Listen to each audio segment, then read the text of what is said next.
directa y dura. Así que bueno, pues ahí está un tema enorme. No sé si tenemos lista la nota, el informe de Juan Omar Fierro. Nuestro colega ha hablado, bueno, tiene información acerca de la imposición de sanciones que Estados Unidos ha dado a mexicanos. Estamos hablando de que impone sanciones a 2 mexicanos y a 9 empresas. 2 mexicanos y 9 empresas por huachicoleo para el cártel Jalisco Nueva Generación. Ya la UIF, la Unidad de Inteligencia Financiera de Hacienda, le ha congelado y bloqueado sus cuentas. Estamos con Juan Omar. Adelante.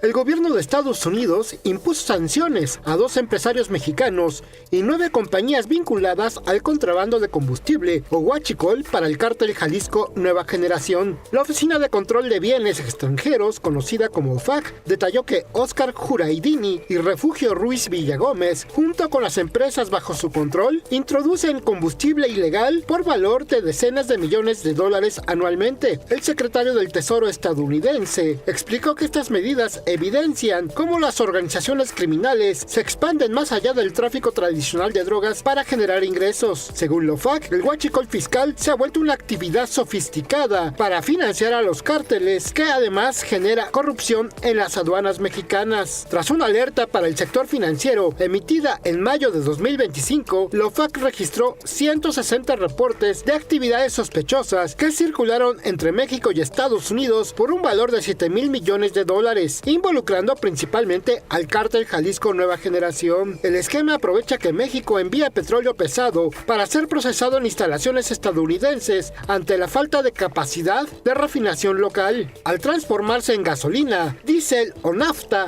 los combustibles retornan a México y es ahí donde los contrabandistas, coludidas con empresas de ambos países, usan certificados falsos de importación para cerrar el ciclo del huachicol. Según datos oficiales, entre una cuarta y una tercera parte del combustible vendido en México podría ser ilícito. Las sanciones de Estados Unidos implican el decomiso de los bienes de los acusados en ese territorio, mientras que en México, la Unidad de Inteligencia Financiera anunció que ya bloqueó de manera inmediata las cuentas bancarias de ambas personas y las 9 empresas bajo su control para evitar riesgos financieros en México. Para esta y más información, consulta www.aristiquinoticias.com.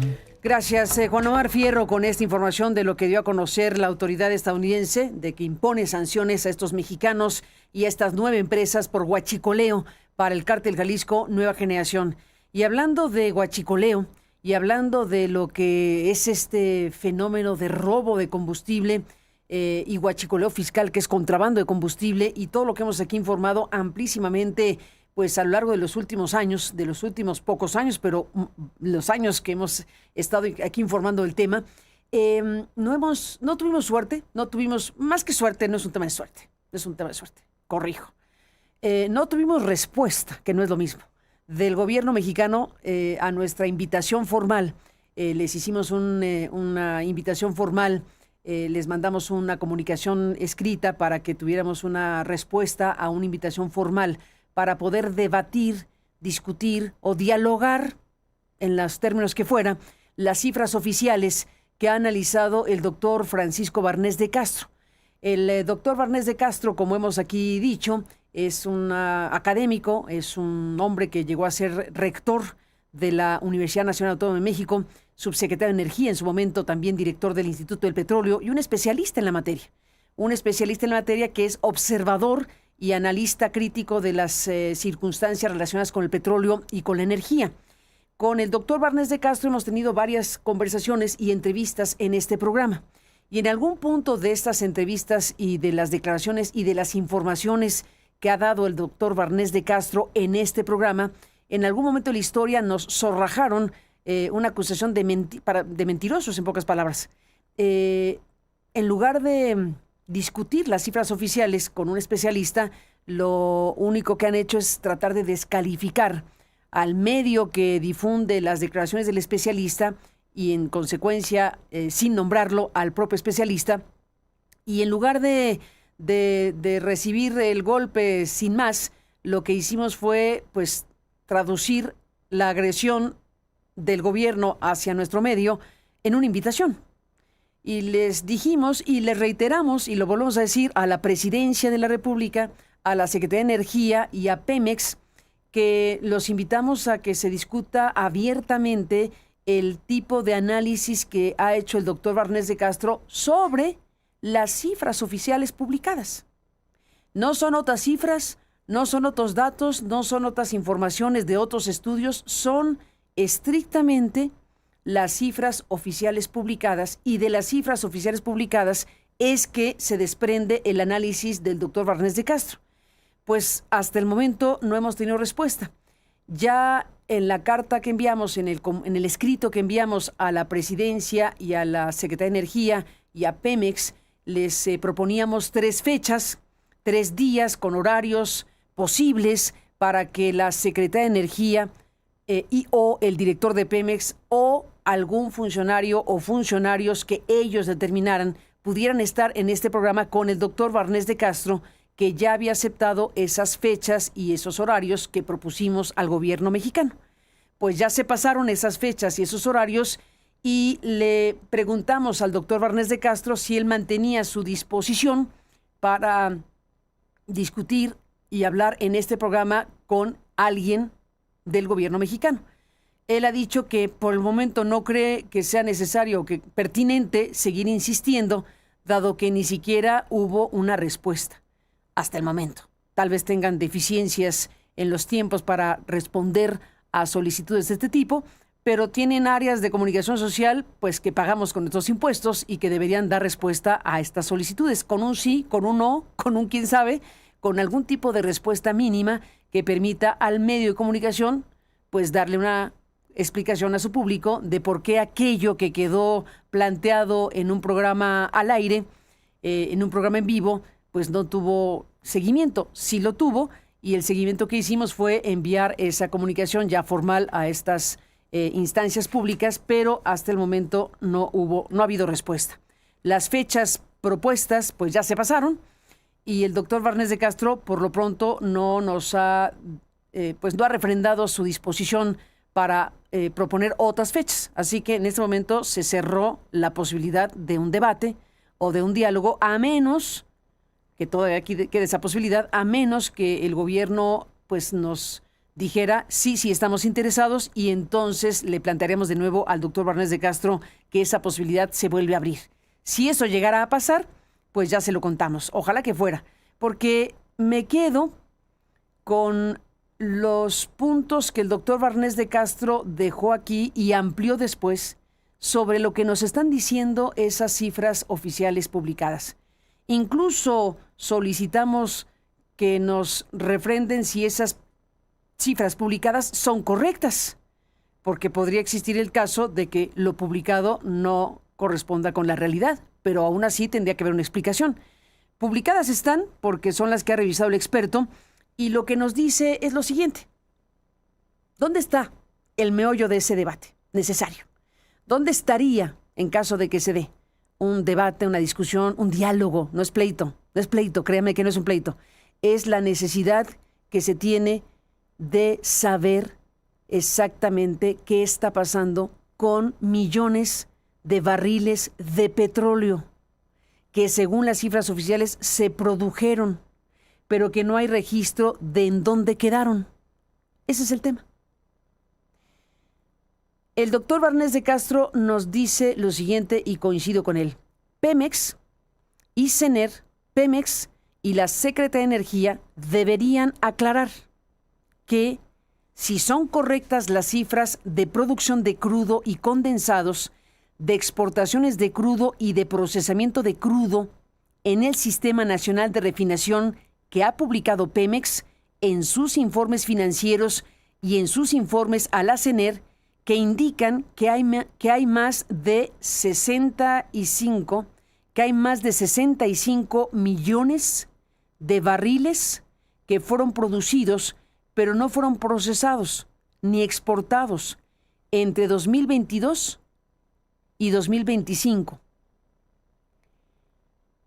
Que indican estas cifras que hay más de 65 millones de barriles que fueron producidos pero que no fueron procesados ni exportados entre 2022 y 2025, y más de 15 millones de barriles adicionales entre enero y abril de 2026.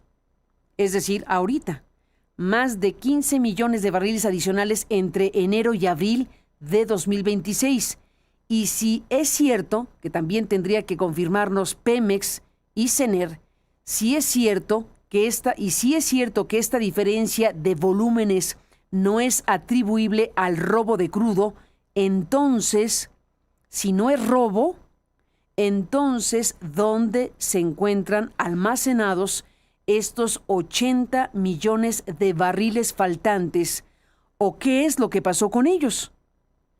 Porque es evidente, dice el doctor Barnés, porque es evidente que 80 millones de barriles de diferencia acumulados en ese periodo de tiempo no puede ser atribuido a una mera variación de inventarios.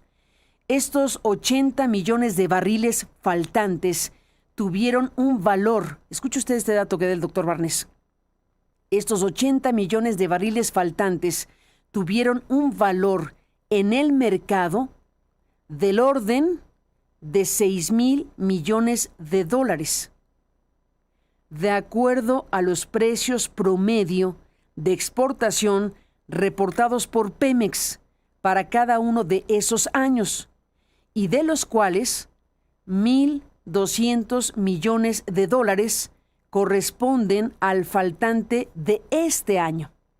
1,200 millones de dólares corresponden al faltante de 2026, de ahorita. Dice el doctor Barnés de Castro, para que tengamos una idea de la dimensión de todo esto, que, hablando del fútbol, que para almacenar estos millones de barriles de litros, millones de barriles de petróleo que se están aquí planteando, estos 80 millones de barriles faltantes, para almacenarlos necesitarían un almacenamiento equivalente al volumen de 5 estadios Azteca. 5 estadios Azteca, sobre todo tomando en cuenta que todo el almacenamiento del que dispone Pemex es equivalente al volumen de un estadio Azteca. Vuelvo al punto que nos da el doctor Barnés de Castro. Primero, el dato que da del valor de mercado. Esos 80 millones de barriles faltantes tuvieron un valor en el mercado del orden de 6,000 millones de dólares, de acuerdo a los precios promedio de exportación reportados por Pemex por cada uno de esos años, de los cuales 1,200 millones de dólares corresponden al faltante de este 2026. Y para almacenarlos necesitarían un almacenamiento equivalente al volumen de 5 estadios Azteca, sobre todo tomando en cuenta que todo el almacenamiento del que dispone Pemex es equivalente al volumen de un estadio Azteca. Así que, para decirlo claro, no lo dice el doctor Barnés, es ya derivación de su mensaje, de este análisis, si se toma en cuenta que todo el almacenamiento del que dispone Pemex es equivalente al volumen de un estadio Azteca, para almacenar 80 millones necesitarían 5 estadios Azteca. ¿Dónde están? ¿Dónde estarían, si no es que se los robaron, esos millones de barriles faltantes que están identificados acorde a la revisión de las propias cifras oficiales publicadas? Por eso la petición es: acudan a una invitación, revisen con el experto las cifras oficiales. Lo que está planteando él es esto. Lo que dice la autoridad es solo una frase. Es mentira. Es mentira, pero no se sientan a debatir. Entonces no se puede descalificar ni a un medio ni a un experto si no se sientan a debatir esto, que es la materia. Dicho lo anterior, pues dejamos abierta la invitación al gobierno mexicano. Ojalá que tomen en cuenta lo valioso que sería poder escuchar con seriedad, con respeto, con claridad y con transparencia qué dicen las cifras oficiales de Pemex. Y deben aclarar si son correctas las cifras de producción de crudo y condensados de exportación de crudo y de procesamiento de crudo del Sistema Nacional de Refinación que ha publicado Pemex en los informes financieros y en sus informes a la CNR. Queda pues la invitación abierta al gobierno de México. Volvemos.